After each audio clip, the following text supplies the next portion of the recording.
Mike O'Mara, Radio Entertainment. Hix Nix Stix Pix, a podcast about Robb's movies with your hosts, Rob Spewak and Josh Sroka. And now, ladies and gentlemen, let the show begin.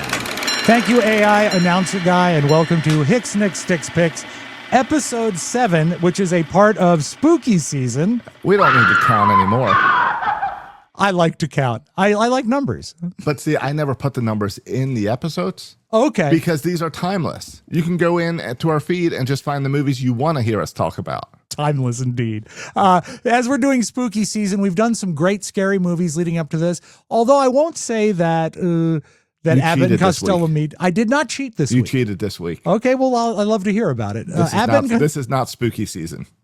Oh, well, we'll talk about it. I think that Abbott and Costello meets Frankenstein might have been pushing it a little bit, but Josh was quite shocked that this week's selection was indeed a Disney animated feature. From 1949, Ichabod and Mr. Toad, oftentimes cited by Disney historians as the last offering from the Disney Corporation in their first golden era, like your Pinocchio and Snow White, all that stuff. Okay, that early hand-drawn stuff. Exactly. And it was what was known as a package film because in World War II, they had a lot of people that went overseas and they lost all the labor at Disney Studios. So they would animate instead of a 70-minute story, they'd take 2 or 3 shorter ones and put them together, figure out a way to stitch them, and release them to the theaters. I don't think these two stories are very well related, but anyway, the two stories in this... The way they relate it is a British and an American story. Yeah, and so also they try to go with the balance of... the fabulous characters. I don't know, it just seemed a little strained. I love this, and here's what happens in it. It opens in a beautiful library. I like when they mix real footage and cartoon footage. And we're asked, who is the most fabulous character in English literature? And the narrator, who is Basil Rathbone. I have to ask you, I like to ask this of you, Josh. Going into it, there are 2 big names in this this movie. What do you know of Basil Rathbone? I don't know anything. Not a thing? Not a thing. You didn't even recognize the name? No. Okay. No. Should I? Yeah, well, he played Sherlock Holmes in about 1 million movies. He was also in The Adventures of Robin Hood. He was a great villain. Anything I saw? Nothing you saw, of course not. But you might have read about him. Nope. Okay, but the second part was narrated by, and this is the best, is Bing Crosby at the height of his career. Now, what do you know about Bing Crosby?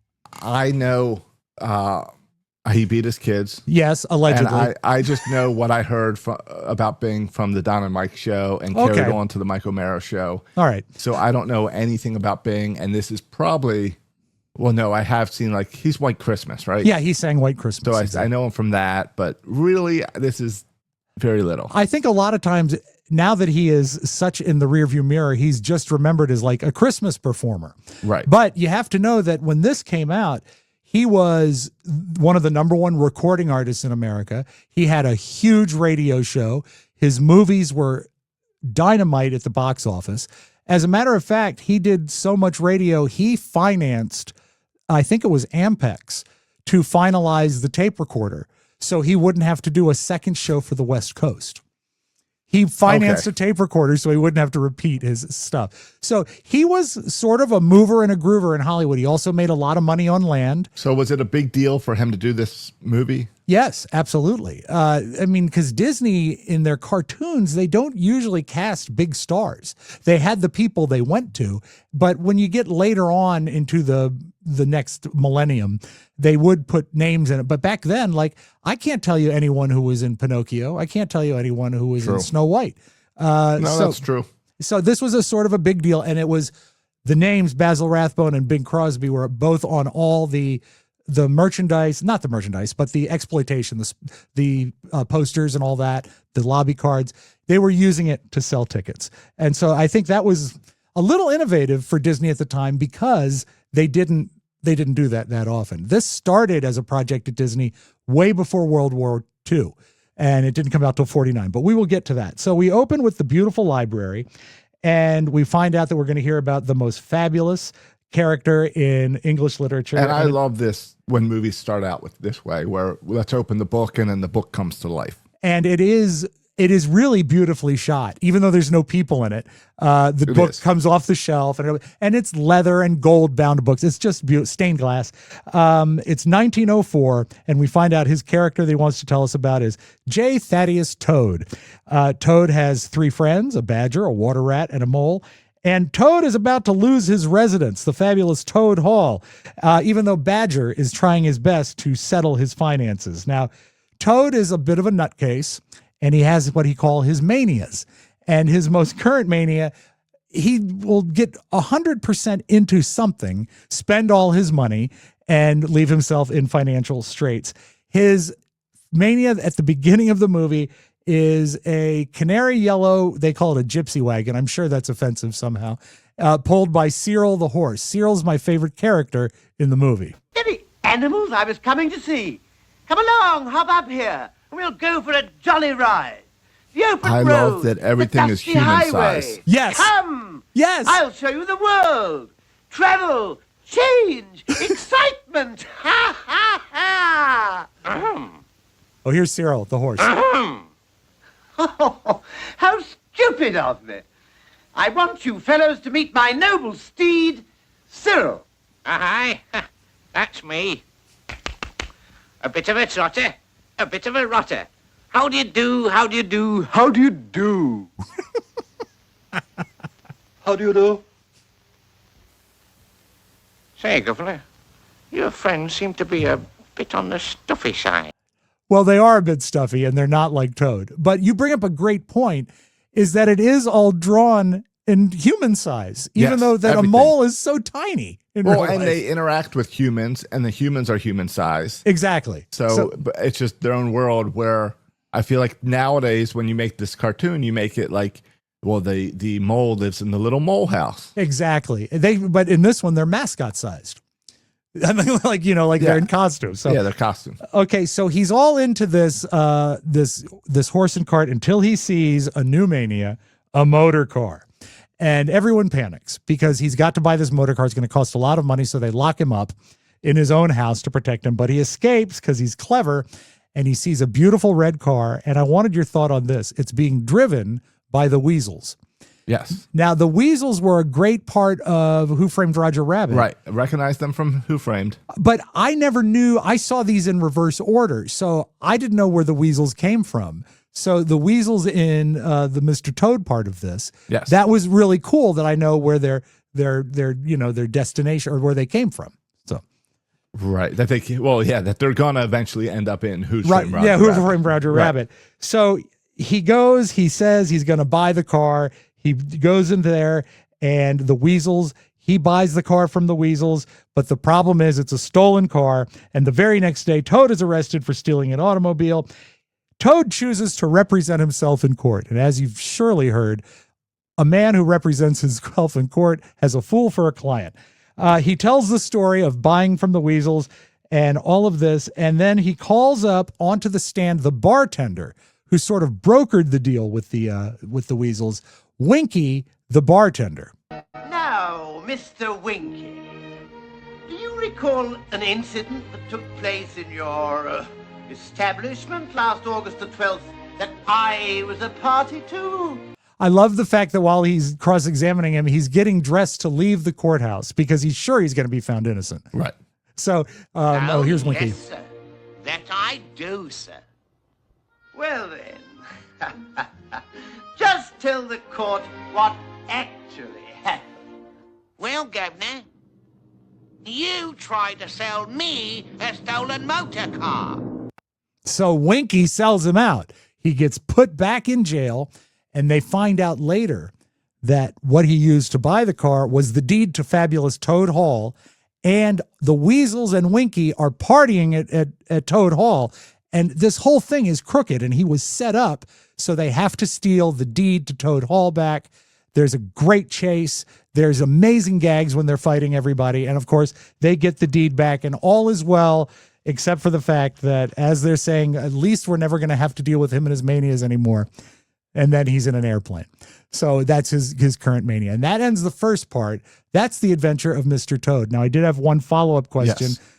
You said that your knowledge of Mr. Toad was the ride at Disneyland or Disney World, the Adventures of Mr. Toad. And it's a great dark ride. Yeah, the wild ride, yeah. Which I guess now I see through, now that I know who Mr. Toad is, and he's just this crazy toad that's running around destroying things and going crazy, it makes sense. I to be prepared for this, I watched one of my favorite things, a YouTube film of someone riding a ride in a theme park.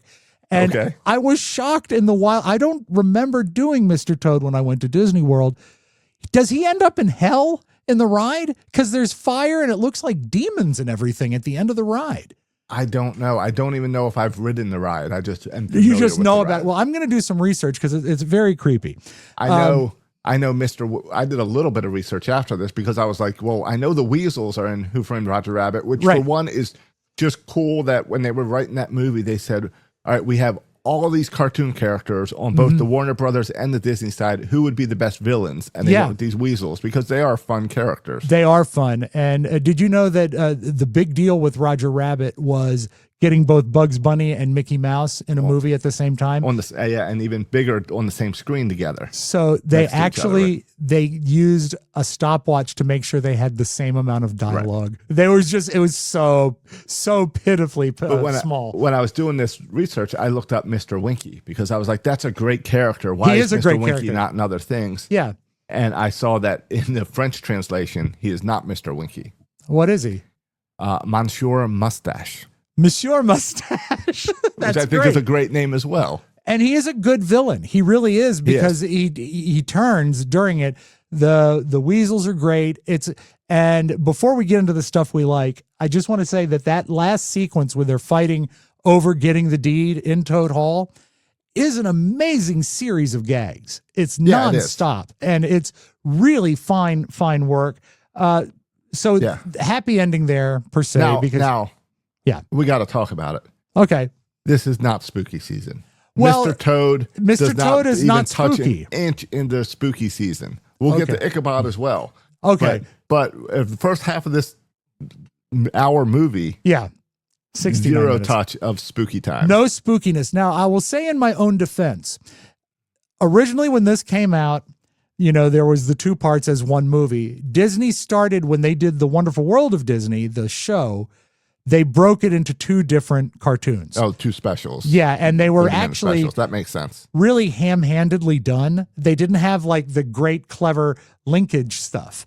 But because of that, until maybe 5 or 10 years ago, I had only seen Ichabod. So interesting. Now when I watch it, I admit I have to sort of sit down and say, okay, I got to get through Mr. Toad to get to the Ichabod part. Now, got it. Now, can we talk about what was his name? Mr. Winky? J Thaddeus Toad, Esquire. Yeah. What's wrong with him? He's a dick. Is he on coke? Like, what's going on with this guy? Yeah, I could see that. It's long enough ago. I don't think it was cocaine. It might have just been like morphine. I don't know. So he's on something because he's going around destroying everything. Toad Hall is already in trouble. Yeah, financially because he's just destroying the town and pays people off. And then when he sees that the motor car, he lost it. It's like he needs to go in a loony bin. Yeah, I mean, his eyes were spinning. He lost sort of any sort of association with real life. Yeah, he's an absolute dick. I would think he's probably... Okay, I wanted to bring this up for the second part, but while we're discussing the first part. Well, I know we normally we normally have our segments laid out, but it's almost like two separate shows. It really is. So we really have to rearrange it this week. And I will take your opinion that Mr. Toad is not spooky. I totally get it. I totally agree. But it's part of the motion picture. So we had to... did you hate it? No. And I think I would have loved this as a kid. I probably saw this as a kid and just... blanked on it. Mm-hmm. So yeah, I didn't mind it. I like the British angle. I like the story. Now, Disney does this thing where they take old fairy tales and old stories and make a bunch of money off of it. Sure.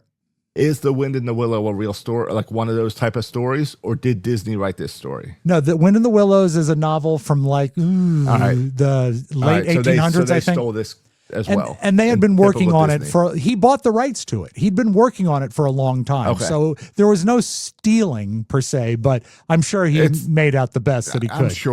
I'm sure he paid them perfectly well. Yeah. Now, do you think, obviously, Winky is crooked, Mr. Mustache. He's crooked. The weasels are horrible. But all of this happens because of Toad, who, by the way, breaks out of jail and causes all this nonsense. Do you think at all Toad is a villain in this? He doesn't feel like a protagonist to me. He feels like an antagonist to me. He should be a villain. He should be the bad guy. But he got screwed by the weasels and Mr. Winky. Yeah, so that's where true. he becomes a sympathy character, even though it's like it's what movies love to do, where they make you care about a person. Yes. And then they twist it. Yeah, But here yeah. they set him up as you hate this guy, but now you feel sorry for him. I have to wonder about the unhealthy relationship he has with Rat and Mole. And Mole is a simpleton. So I can relate to Mole. Why is the Badger bailing him out? Why is he in there trying to save Toad Hall? Let Toad Hall go to crap. Who cares? And also, I didn't really think of it until this viewing. I watch this every year. Always have watched it with my kids. I watched it alone this time. But McBadger is really sort of a slur against the Scottish, because the Scottish people have the reputation in years past of being very tight with the dollar. And so by making McBadger the only one that does the financing, over the top, Scott. I mean, the accents are way over the top. I'm just thinking that's not the most sensitive way to handle McBadger. And you mentioned your favorite character is the horse. Yeah, I love Cyril. Yeah. Cyril should not. I don't understand why Cyril is Toad's friend. They go destroy everything together. That's true. And then as soon as there's something better than him, Toad bails on his horse and is like, screw you, I'm going after this automobile. Yeah, but yet Cyril stays with it. There's a lot of unhealthy relationships in this show, in this movie. Everyone Mr. Toad touches. Yeah, he's bad. He's bad. Yes. He is bad. All right. So after we finish up the Toad portion of this movie, we go back to the library and the narration is picked up by Bing Crosby. Now, again, you don't know much about Bing Crosby, but do you agree that his narration is over the top great? It's great. It's good. Yes. He really knows. He knows how to turn a phrase. His voice is amazing to listen to. And he takes us to Tarrytown, New York in 1790, which is in Sleepy Hollow. And a new school teacher arrives in Sleepy Hollow, a tall, lanky guy who suggests a scarecrow. When he comes in, there's sort of like the boisterous gang of guys that run the neighborhood. And it's the Brombones and the Sleepy Hollow boys. When they see Ichabod, they can't believe what they're seeing. I'm so glad you pulled this clip. Good. Because I'll show you what stood out to me. Okay. Look at that old spook of spook. Let me know if you need a pause. No, it's fine. Play it out. I'll Okay. go after. Now here we have the song about Ichabod. Who's that coming down the street? Are they shovels or are they feet? Mean and lanky, skin and bone, with clothes a scarecrow would hate to own. So that's Ichabod's entrance. This movie is Ichabod is the inspiration for Beauty and the Beast. Look at this. Thank you very much. She's the same character. Oh, wow. Now, is this... This is much later. Yeah, is this the movie that has Gaston? It does. Gaston was based on Bram Bones. Yeah, totally. Yeah. I said she's gorgeous. Because here's Gaston. He looks like completely Bram Bones. Based on Bram Bone with the same sidekick look Yes. as well. Making plans to woo and marry Belle. Do you feel that they're And- cheaping and out on that? Huh? Are you Well, okay with that? Or I'm okay with it. Okay. It's just one of those things where I watch it and I could not watch this movie without seeing Beauty and the Beast throughout the storyline. The way they use the townspeople in the songs. Yeah. The way the one guy, Gaston, is directly based on it. Belle is based on Ichabod. It's like or they Katrina, do the same thing. Yeah, it's I didn't think of it that way. I did know the Gaston thing, but I'm not as well schooled in the modern Disney. And I know Sleeping Beauty is 40 years ago, but I don't know it like you do. So that's very cool. No, and Beauty and the Beast, my girls have watched that so many times that I have that movie memorized. So I could go scene by scene through Ichabod and show you Beauty and the Beast similarities. I have to wonder if that it is a direct thing. And did you find it off-putting? Because you're tuning in to see a new movie, and all you're seeing are references to an old movie. No, it was just so clear, such a direct reference that I enjoyed it. Oh, that's cool. Because I saw the inspiration. All right. Ichabod starts teaching in town. He also teaches the women's choral group. And this is perhaps the greatest laugh in the movie.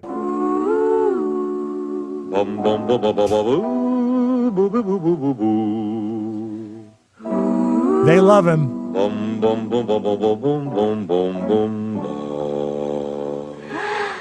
I think that is so funny because that is clearly Bing Crosby making fun of himself.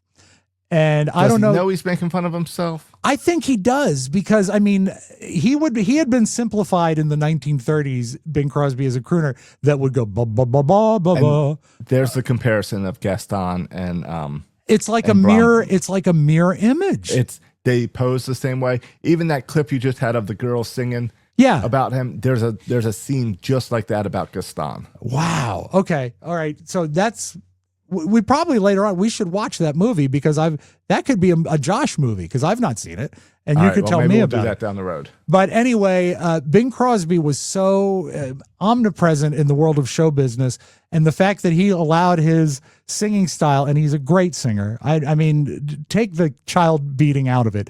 He is probably one of the greatest voices of the 20th century as far as singing goes. You don't have to like his style, but his voice is sensational. And when he was simplified to ba ba ba, and they made Ichabod, who looked horribly ugly in this movie, sing like Bing Crosby, I think that's making fun of himself because he wouldn't let it happen otherwise. That's just the thought. All right, so he signed off on that. Yeah, I think so. They get interesting in the town because then Ichabod means Katrina von Tassel, who is not only a knockout, I know you love the word, she's not only a knockout, but she is the daughter of the richest man in town. And this is where we get to see Ichabod. He has a dark side. He likes the fact that she's beautiful, sure, but what he keeps going back to is how much money he was going to get if he married into the Van Tassel family. This is your protagonist here. And again, he's got evil thoughts going on, and this puts him in direct competition with Bram Bones, because they both are vying for Katrina Van Tassel. And it sets up that's the great conflict in it, that my son says they are versus each other. They're opposing each other. And he tries to impress Katrina as best he can.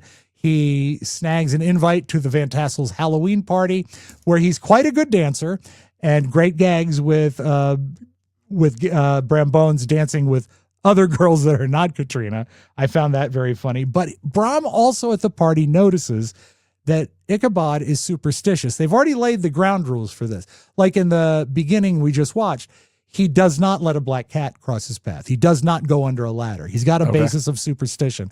So Bram is going to play on that, and he sings a ghost story. Just gather round and I'll elucidate on what goes on outside when it gets late. Long about midnight, the ghosts and banshees, they get together for their nightly jamboree. There's things with horns and saucer eyes, some with fangs about this size. Some are fat and some are thin. And some don't even wear their skin. Oh, I'm telling you, brother, it's a frightful sight to see what goes on Halloween night. So he goes through the whole song. It's called You Can't Argue with a Headless Man. Talks about the Headless Horseman that was a real legend back then. And the whole deal is he goes around the woods looking for someone's head, and you're in absolute danger unless you can get across the bridge. And that scene is just like Gaston sharing about the beast. Wow. Well, this is praising him. Let's see. Oh my God. This is praising him, but it's then goes tromping around wearing. And that leads into him talking about the beast. It's so it clear. looks like the same backgrounds. Yeah, exactly. It's like there's the same settings. It's matches constantly. Okay, that's thrown me a little bit, but I like it. I like when you can find connection. And also, that's not what I did some research on this. I didn't see any connections mentioned besides the fact that Bram Bones looked like Gaston. So that's odd. Good for you. Good for you. There's no way it's accidental. So Ichabod is scared to death. He's walking, not driving. He's riding his horse Gunpowder through the forest, and he's scared out of his mind. And then he realizes he's being kind of silly. He laughs, has a laugh with his horse, and he looks up and he sees the Headless Horseman.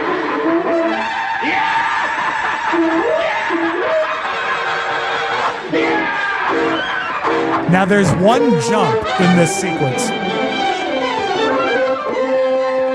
that stays with me as horrific.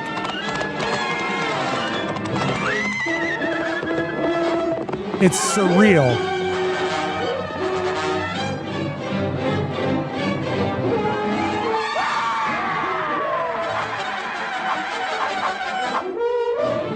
I mean, what's great about this scene is the darkness. Yes. And how there's still clarity in the forest, but this dark. jump here, watch this.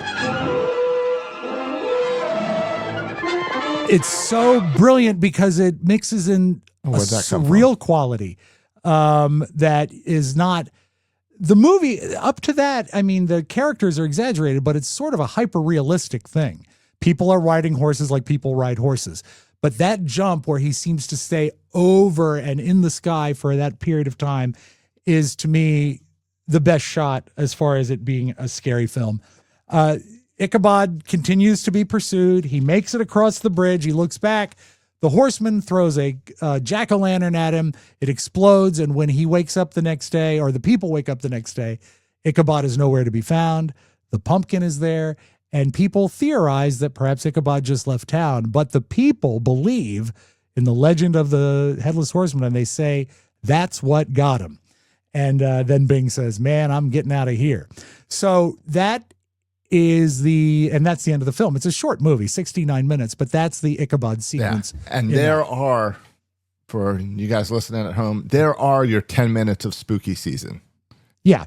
Because even Ichabod's story doesn't get spooky until the future Gaston tells the story. Yeah, at the dance, and it's funny if you watch the dance sequence. It's such a brilliant table set for what's about to happen, because slowly, as it continues, the room gets darker because it's getting to be the evening, and the tone of the animation even changes scary. Yes, and it's a really clever way to do it. Now, I agree that the only really spooky season part is the final moments. It's a great setup for it. And that Disney was told that this is probably, and people in the Disney chat group say, this is probably the most horrible villain that Disney has ever created. They equate it with the Satan character in Fantasia. And I can see that, because normally Disney movies don't have a bad guy that wins. You're right. Even, I would say when I think about like classic 80s, 90s villains, I think of like Ursula from The Little Mermaid. Maybe as a big scary villain. But yeah, this is the one that can get me while I'm just walking in the woods behind my house. I don't think it's something that modern Disney would try to pull off in a cartoon. I think it's, and you're right, you bring up such a valid point that the criminals or the bad guy in this is not punished.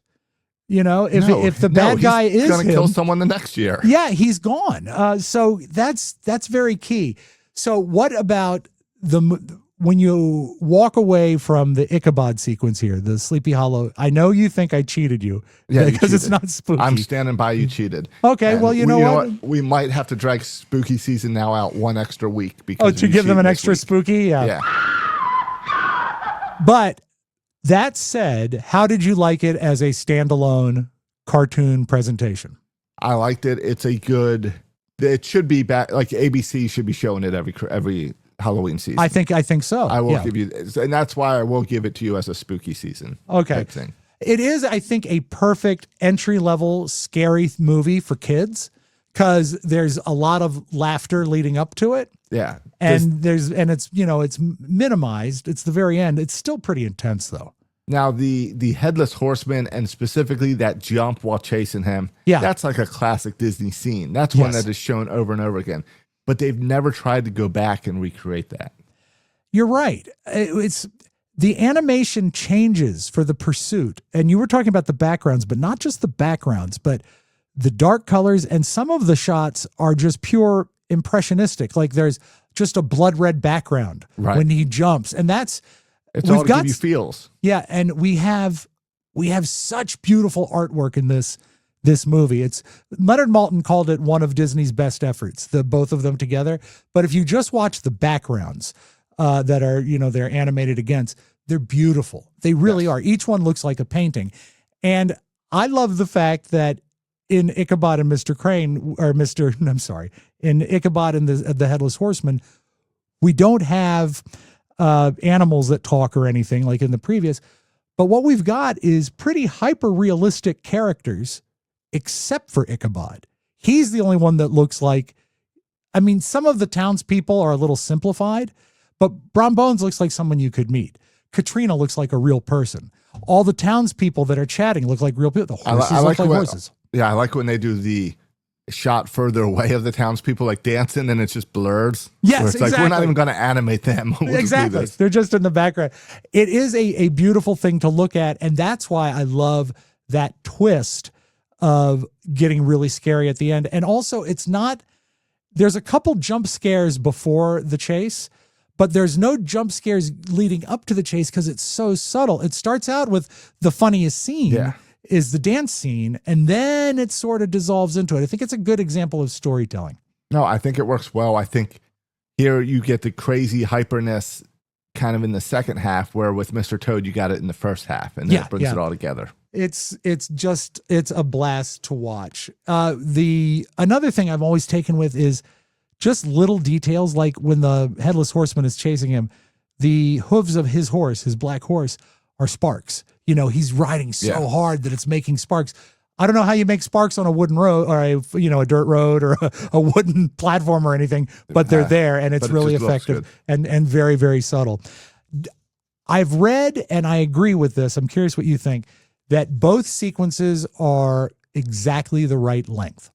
Like, because they were both acquired, both properties were acquired to turn into full movies on their own. I think Sleepy Hollow should have been a little bit longer. Do you? Where would you add? Well, we can talk negative things now too. Okay, yeah, absolutely. One of my issues with Sleepy Hollow is the ending just cuts off. Yeah, that it's the chase, it's over. We don't know what happened. Mm-hmm. Now, did you ever see the movie Sleepy Hollow with Johnny Depp? Yeah. Yes, it's beautiful. It's very good. I love it, but it strays from it. In fact, that Ichabod is what are they called? Not a patrolman, a constable. He's a constable that goes to investigate the Headless Horseman, and we're left in doubt at the end of this cartoon who the horseman is. We find out, absolutely what goes on in the other one because it's a much darker film. But they added so much stuff to that story. I don't know what you could add to this to stretch it out. Well, I'd love more of it, but a better ending. Mm-hmm. Maybe show me a little bit of good in Ichabod. Yeah, there is no good in him. And you know what? This is a good time to pause. Right. We will take a break and come back in a second. But yeah, the character of Ichabod I find really troubling, and we'll get into that when we come back. And we are back at Hix Nix Stix Pix at I don't know if that's the proper word or not. A service of the Mike O'Mara Show, Josh. I've heard that. Thank you. Let's talk about and we're discussing Ichabod and Mr. Toad as if someone is just tuning in the middle of a podcast. The problem I have with Ichabod, and I actually consulted a friend of mine who loves Washington Irving and has read all of the stuff that he wrote, including this. He said in the novel or the novella of the Sleepy Hollow with the Headless Horseman that Ichabod was really kind of a jerk, more so than in the movie, and that Brom Bones was a jerk in the movie, but even more so. And Brom Bones is really portrayed as super likable and not the bad guy. And then I got to think, is Brom really a bad guy in this? I think the villain here might be Ichabod. Yeah, because his efforts to, move forward with his life, they're dark. He wants to get the hot woman. He wants to get all the money. He wants to be a fat guy running a big He farm. wants the money just to buy food. Yeah, that's another thing. He's just obsessed with food. Yeah, he is very much so. So what is there anything redeemable about Ichabod? He's a teacher, so he's got a decent job. But even there, I really think he teaches just to try to get food from the moms. He said they show in the movie he keeps a notebook rating the students based on the meals that his the parents serve. He is definitely. I hate people that can eat that much and are skinny. Yeah, well, I can do that definitely. But he's what's something? There's nothing good about him. He's greedy. He's a coward. He runs away. You brought up in Toad, and I like just calling it Toad. In Toad, you said that he was, almost sympathetic, or they're looking for a sympathy thing. Maybe that's what they're doing with Ichabod, because he's so terrified and terrorized. You have to sort of relate to him. In that final chase sequence, you're not relating to the Headless Horseman. If you have to relate to anyone, it's Ichabod, and he's scared. So is there any sympathy there? Upon watching it this year, I felt no sympathy for him. No, I think you're right. I think Brom is the hero. I do he's too. At least warning everyone about this guy. Yeah. Now, I had in my head, what do they call it? The Mandela effect, something that never happened that you remembered. Yeah. I remember I thought as a kid a little postscript onto this cartoon where Brom Bones reveals he is the Headless Horseman. I think that's the Tim Burton movie. Okay. Doesn't that end with, because I kept waiting the entire time that Brom he was an evil spirit in the Tim Burton movie. The horseman was real, but an evil spirit. Oh, yeah. Okay.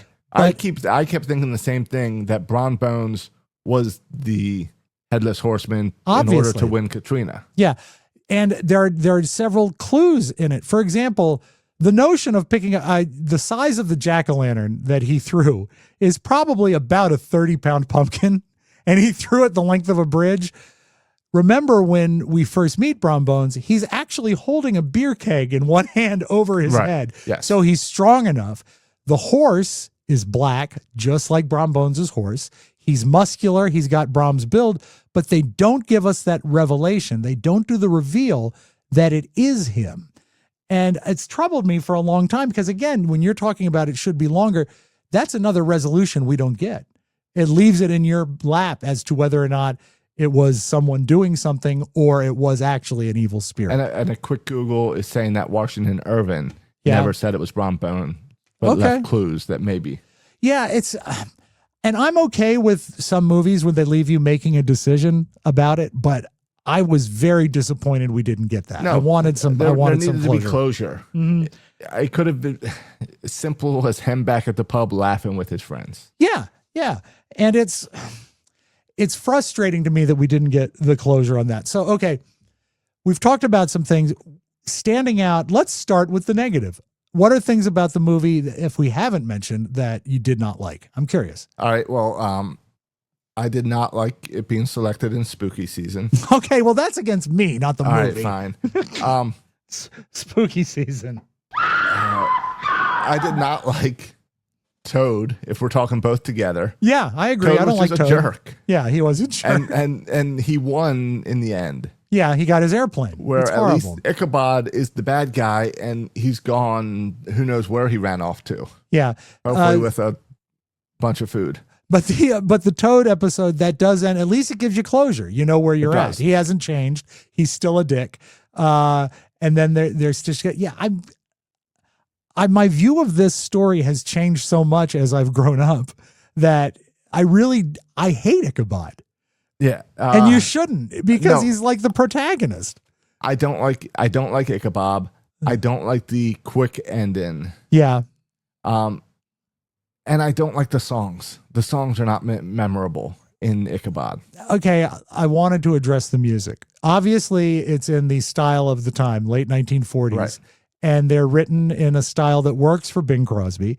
He had 1,000 hit records. He's backed up by, I think it's Judd Conlon had a vocal group, and it's very precisely harmonized. I love the music, but maybe it's because I've watched it so long. But then I admire on the other side, I can see where the music would be put off. The thing that is really sort of surprising when you look back, there's no dialogue in Ichabod Crane. Nobody talks. There's songs. It's all songs. And Bing narrates. Yeah. And that's a lot of heavy lifting to tell a whole story Yeah. with one voice. I'll tell you, I like the Bing narrating. He's I do great. like that. I think that works well. I love him. And I thought of another thing I don't like. Okay. I don't like these two movies together, these two shows together. Yeah, they would work better split, I think. It seems lazy how they packaged them together. Well, it was. I mean, it was a cost-cutting move, and it was the last time they would do that until Winnie the Pooh, like in the late 80s, I think, or mid-80s. But yeah, they did another package film of previously done Winnie the Pooh cartoons. So the package deal is something that Disney has done for years. And also, I don't know if you ever got to see, I'm probably aging myself here, but like if you went to see a Disney film like Escape to Witch Mountain, it would always be paired with a classic Disney cartoon, from the 40s. So they package stuff together. Right. Yeah, a short cartoon. So I think that by putting it together, you've got twice the entertainment. Also, you can't book a short, and at 30 minutes, that's technically a short subject. You really can't book a short subject in theaters. So when they split it up for TV, that it made sense. But maybe you're right. And maybe what Disney needs to do is go back and make a full-length Wind in the Willows movie. There's lots of stories in it. Yeah, there's so many characters. Yeah, that you could easily fill 80 minutes. Or more by just first 20 minutes is just Toad destroying the town. So you learn to hate Toad. Right. Really make Toad a villain. Well, the Badger's going through everything like here. Why is Toad Hall struggling? Because he had to pay for this lamppost repair and this barn repair and this horse that got killed, and he runs through all this stuff. So you can easily turn Toad into this big villain. I love that the parks keep it alive with Mr. Toad's Wild Ride, because I would call it one of the more obscure Disney projects if I went through much of my life without seeing it. But also, I think Mr. Toad's Wild Ride closed in 1998. That's sad, right? It was replaced by Winnie the Pooh. Well, now I feel stupid. It is still around in Disneyland. Okay, so I could head to land. You see, I went to, that makes perfect sense. Why I didn't go on into Disney World, because it wasn't there. And if you go by the Haunted Mansion in Disney World, there is a painting of Mr. Toad. Oh, cool. Well, he is in a painting inside of the Winnie the Pooh ride at the Haunted Mansion. There's a tombstone in the pet cemetery of Mr. Toad. Okay, that's a little sad. I like that. So there's some great, more as we talk, something that I loved is really that last chase is a brilliant mix of jump scares and terror and sight gags. It's still funny. You're still laughing at the end, and you're laughing through the whole thing. I'd say the gag to time ratio of this is pretty strong for a Disney film. There's a lot of good laughs in it. I do love in the forest when the clouds cover the moon and the clouds look like hands. I love the forest chase. Yeah. It's dark enough that it would have scarred me as a child. Yeah, I agree. Back then, it's so scary. It's just a little bit, but that's why we got away on spooky season. Now, this is one question I've been waiting to ask you. Do you know of any other people or people that you would read about in the world named Ichabod? Oh yeah, all my friends named Ichabod. No, but you should get this. You should get this. I do not know any Ichabods. He was a minor biblical character. He's in the book of Samuel, and his name means inglorious because he was born in a day of military defeat. He is the grandson of high priest Eli and the son of corrupt priest Phineas. So that's where they got the name Ichabod from. All right. It does sound like a biblical Old Testament name. So yeah. Samuel, not my favorite book. I'm more of a Ruth guy. No, head on down there to those kings and you'll get like the Nebuchadnezzar and the Melchizedek and all these weird names. So all said, now I know I cheated and you did watch the whole thing, which is great. I appreciate Yes. it. I imagine someday in this podcast, you will have a movie and say, I just can't watch this. At least it was brief. I don't think so. You're going to stay with it? Yeah, I will stick with it. It's this. That's what this point of the show is. I will stick through and not bail. Good. The characters, the main characters in Ichabod, also the way they draw Bram Bones, the way they draw Katrina especially, almost looks like rotoscoping. It is so accurate to the way a person moves. Yeah, I don't know exactly how they did it. I love the old hand-drawn cartoons. It's gorgeous. It really is. And again, if you watch it again, folks, watch the backgrounds. The backgrounds are, as Larry King would say, unbeatable. Okay. So any other closing thoughts before we close the book? Bring these characters back. Give the Weasels their own movie. I would love a Weasels movie. But you would have, who could they oppose? Would they oppose another Disney character? I'd like to see the Weasels versus Donald Duck. There'd be a lot of temper there. I'd like to see the Weasels versus Mr. Winky. Well, you just want Mr. Winky. I do. Maybe, all right, fine. Mr. Winky can just be part of the Weasels gang. Yeah, he can be the head weasel, I guess. I like the fact that he was sort of like commandeering these rodents. But no, I think the Weasels need to come back. I agree. I think you're right. Also, and the one thing that I did find kind of neat, I was reading a little bit about the Tim Burton Sleepy Hollow movie. There are some tributes to this in that.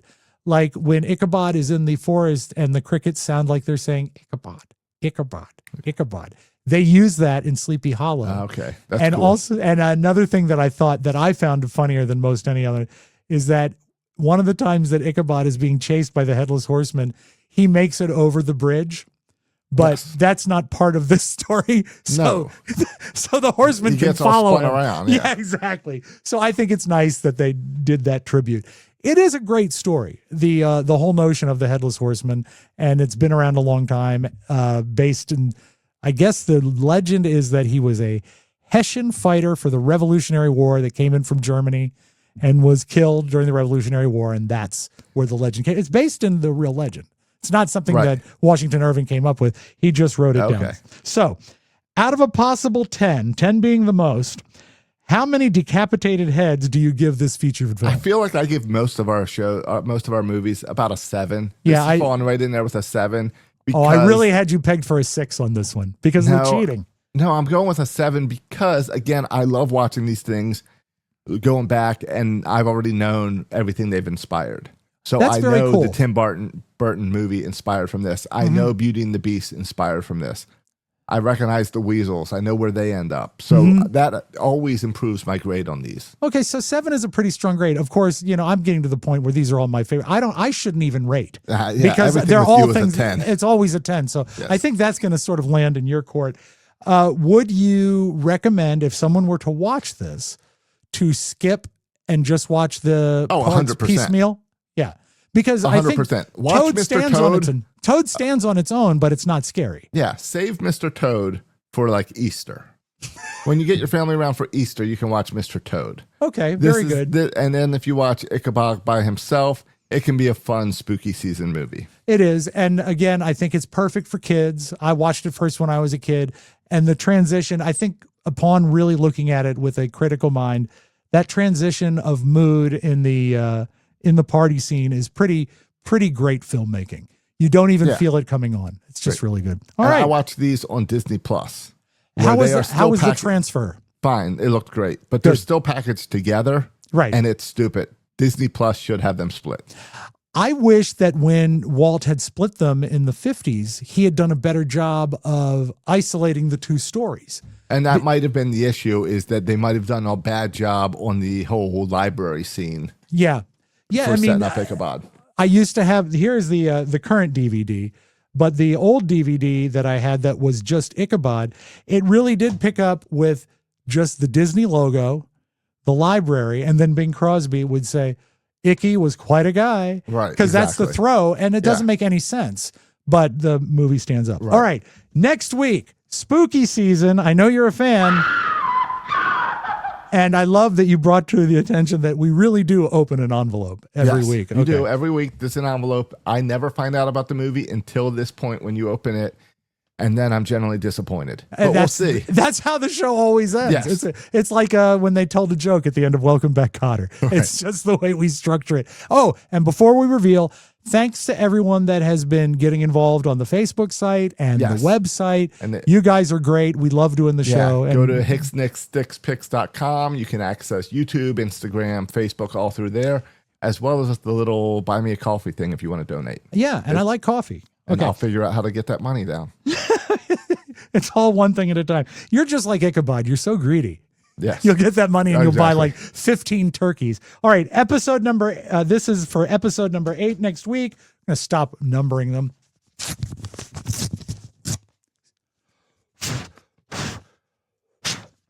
Damn it. Okay. Got it. Next week for spooky season, one of my favorite movies of all time. I could probably say that every week, but this time I really mean it. From 1960, Psycho from Universal Pictures, directed by Alfred Hitchcock. Now, have you seen it? And if you have seen it, how long has it been? I have seen Psycho. It's been 35 years, 40 years. I saw it in like middle school. I saw the Vince Vaughn remake. Nah, that doesn't count. I'm excited to hear your take on it as a grown-up, because there's some, that's my alarm. Sorry about that. I thought, what's that noise Josh is making?